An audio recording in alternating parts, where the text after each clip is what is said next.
I'm Ellen. I'm an RN of 35 years. I once had a mentally ill brother named Roger. And the once is a strong comment to say.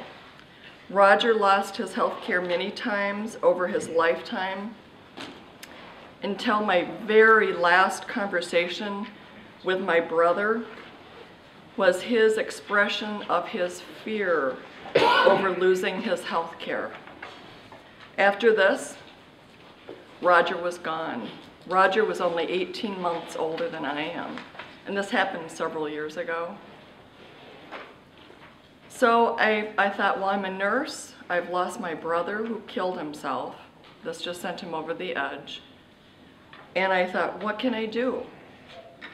I was seeing these kinds of stories played out personally and professionally as an RN.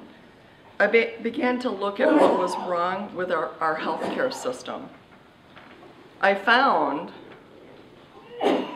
we don't have the best healthcare anywhere in the world, like we're all told. We're 39th in the world for the quality of our healthcare. We spend twice what other civilized countries spend.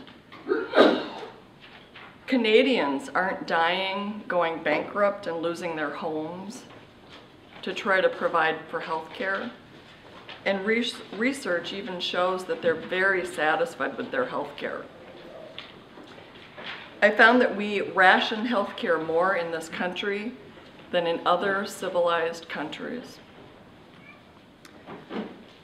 I also found that our media, as well as our political system, as well as our educational system, has carefully crafted messages, myths, and falsehoods from special interest groups such as the health insurance industry and the pharmaceutical companies.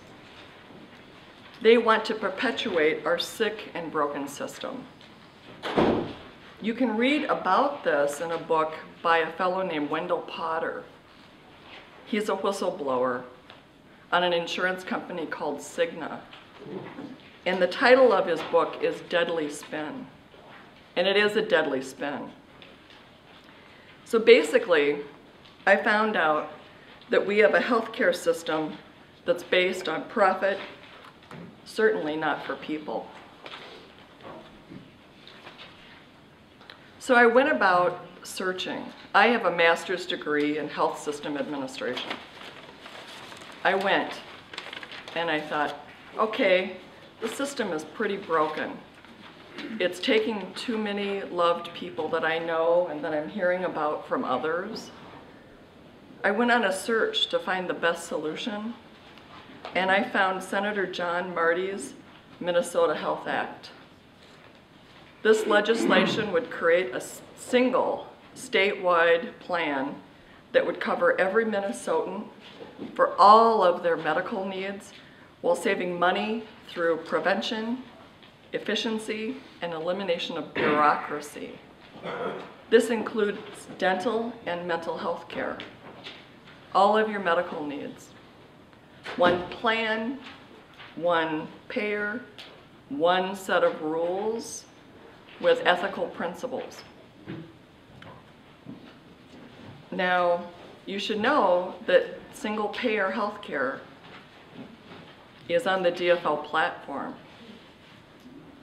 I hope that after you hear what Joel also has to say, that you will join us in this fight and contact your legislator.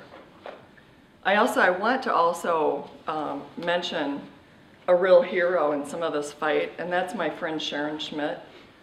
Sharon brought you the talk by Fine Walks last month. Sharon's been out doing presentations in Austin, Albert Lee, Rochester, and we'll be going to Mankato soon. So we're out there really fighting. We'll be having a clipboard go through the audience. If you want to be on our healthcare email list and whatnot, please sign the clipboard. And also, most of us activists actually print out all of these materials that you get on our own. So if you can toss $1 or $2 in our bucket, we'd really appreciate it. Without further ado, I'd like to introduce you to my friend Joel Klemmer. Joel is closely associated with Senator Marty for their work together on the Minnesota Health Act. We ask that you hold your questions until after Joel's presentation. We'll be having our question and answer session then.